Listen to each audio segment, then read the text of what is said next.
Hey, it's Kendo. Um, so I have something I really want to talk about, and it's my recent health problems.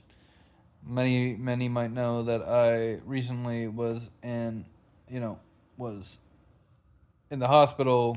Actually, to be honest with you, I was in the hospital 3 or 4 times.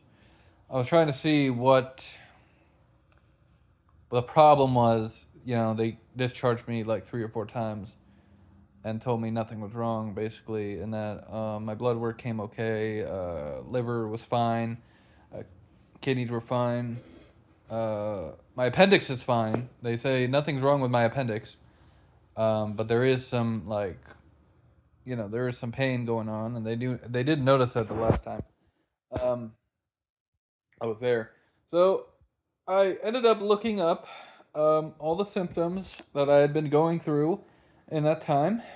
You know, gas buildup, a lot of gas buildup, stuff like uh, stomach cramps, white mucousy stuff on my stool, all this like stuff, and pain coming and going. Um, well, the pain coming and going is not really a symptom, but it means it's not appendicitis, which is what I thought it was twice or 3 times. No, all 3 or 4 times I thought it was appendicitis because my brother had appendicitis and my sister had appendicitis, and it turns out my nothing's wrong with my appendix. They don't think it's appendicitis. I'm not going through appendicitis because I don't cover the criteria for appendicitis. Not to mention my appendix is perfectly fine. So it turns out that I have something, and I went to my PCP just to confirm because I told her what my symptoms were, what was going on. Uh, Another thing is colon spasms. So basically, a colon spasm is like when part of your colon just like just like makes a movement and just it really hurts. Occasionally, that happened the other day. Actually, to be honest with you, I was laying on my side, trying to go to bed, and I was just like, felt the sting in my stomach area, and it was a colon spasm. And all these relate in the way that irritable bowel syndrome works. So basically, what I'm telling you is I have classic irritable bowel syndrome. Apparently, so I went to the PCP. I was like, "Here, look, here are all my symptoms. I really think it's irritable bowel syndrome." And to be honest with you, I'm still going through like a lot of stuff, and plus the pain comes right. The pain in the stomach area, like the torso area. Uh, I mean, it is there, but it goes away as well. It's not like constant like appendicitis would be, right? So it's not appendicitis. People always ask me what I'm looking at because I'm almost never looking at the camera. First of all, if I look at the camera, I'm looking at you, and to be honest with you, I like to look at my face more than I like to look at you. But sometimes I'm looking over at my TV. I just talk better when I'm not looking at the camera, like, and I'm not thinking that you're watching. You know, the problem is with appendicitis, it is like the pain is constant, right? It's unbearable. You would be. That's what some of the nurses said at the hospital too. They said with appendicitis, um, pain is constant.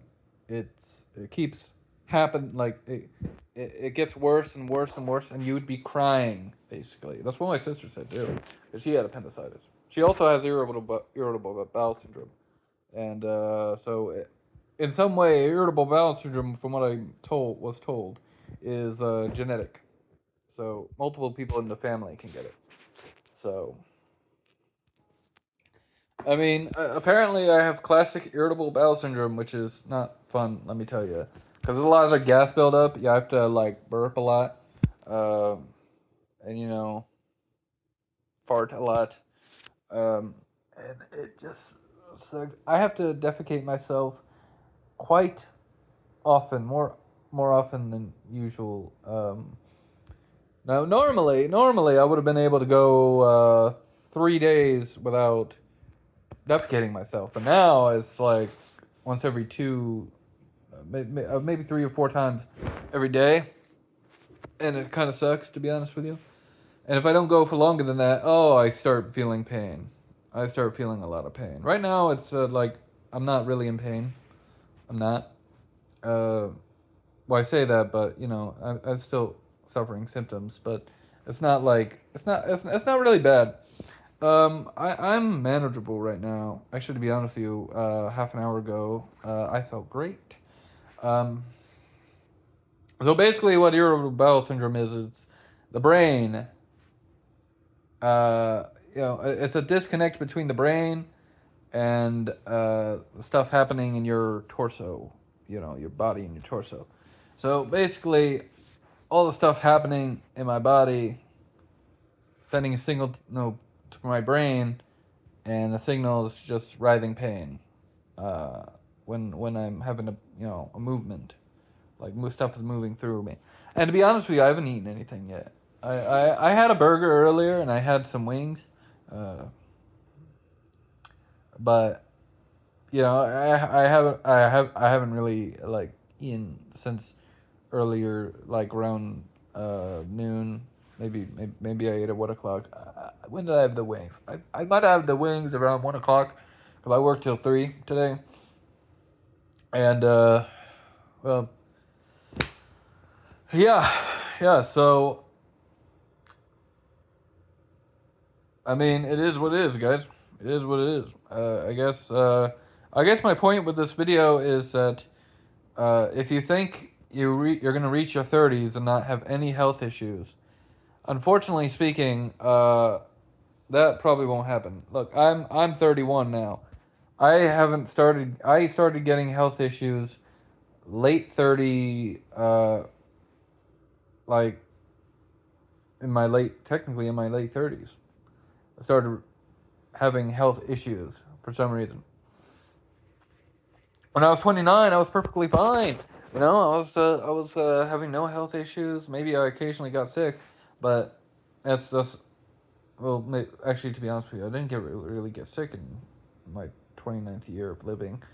But it's just ridiculous now because I'm having more health issues. I've gotten sick a few times this year. It kind of sucks, and I hate it. I do. I hate it. I hate it so much.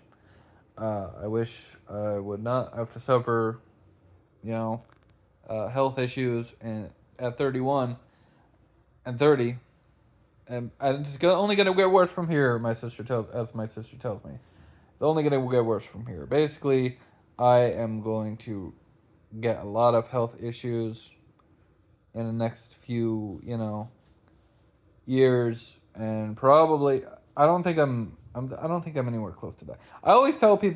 Like I always tell people that I am going to live until 80 years old. I probably have like 50 more years of my lifespan. I don't know for sure, but if I'm lucky, I'll live till 80. And after that, I hope I die because I really, really do not want to live past 80. I Look, I know people. A lot of people say there and say, "Oh, people are so afraid of death. You're probably afraid of death. You probably won't like that." I'm not gonna like dying, but let me tell you, if I'm gonna die anytime, I want to die at a decent age when, I'm able to, have lived my life. Maybe get married, all this stuff, have kids of my own, but I don't want to live. I don't want to outlive, like, my mind or any part of like my I really don't want to live a long, long, long time. I don't want to live to be 100. I don't even want to live to be 90, to be honest with you. I don't. Like, that's the thing. I told my sister, look, I hope you get to live as long as you want. I don't want to live past, like, I'm not saying I want to die immediately when I turn 80, but sometime in my 80 years of living, I would like to, pass on. Anyway, this is Kendo. See you later.